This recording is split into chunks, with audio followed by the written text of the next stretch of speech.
ఇక్కడ కనిపిస్తున్న photo look ని రీక్రియేట్ చేద్దాం అనుకుంటున్నాను. ఇది నా ఫంక్షన్ శారీ. నాకైతే ఈ శారీ కలర్ అయితే అస్సలే నచ్చలేదు. అప్పుడు కట్టాను, మళ్ళీ ఇన్ని ఇయర్స్ తర్వాత ఇప్పుడు కడుతున్నాను. నా దగ్గర ఎగ్జాక్ట్ జ్యువెలరీ లేదు, అందుకే నాకు నచ్చిన జ్యువెలరీ వేసుకుని ఈ శారీని రీక్రియేట్ చేద్దాం అనుకున్నాను. బట్ మా చెల్లి అస్సలే వినలేదు, అన్నీ తీసే రీక్రియేషన్ అంటే ఎగ్జాక్ట్ గా ఉండాలి, అన్ని నేనే వెతికిస్తానని చెప్పేసి అన్ని వెతకడం మొదలు పెట్టింది. మొత్తం నగలన్నీ గాలించి ఎగ్జాక్ట్ జ్యువెలరీ అయితే దొరకపట్టేసింది. అన్నీ ఓకే, కానీ స్టిక్కర్ మాత్రం మ్యాచ్ చేయలేదు అనిపించింది. ఎందుకంటే ఆ స్టిక్కర్ కొంచెం వెరైటీ ఉంది. మా ఇంట్లో ఉన్న స్టిక్కర్స్ అన్నీ యూజ్ చేసి ఇలా క్రియేట్ చేసింది.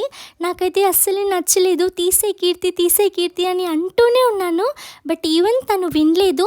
వన్స్ నేను అవుట్పుట్ చూసిన తర్వాత మా చెల్లిని మెచ్చుకున్నాను. మా దగ్గర ఉన్న స్టిక్కర్స్ పెట్టేసి వైట్ కలర్ పెయింట్ వేసి మా చెల్లిలో ఇంత కళాపోషణ ఉందన్న విషయం నాకు ఇప్పుడే తెలిసింది. ఆ పిక్ లో అక్షంతలు ఉన్నాయని చెప్పేసి నాకు కూడా అక్షంతలు తీసుకొచ్చి వేసింది. అన్ని కిందనే పడిపోయాయి. ముద్దుగా రెడీ చేసింది నా బంగారు తల్లి. యాక్చువల్గా మా చెల్లి ఒక మదర్ లాగా నన్ను ప్యాంపర్ చేస్తుంది.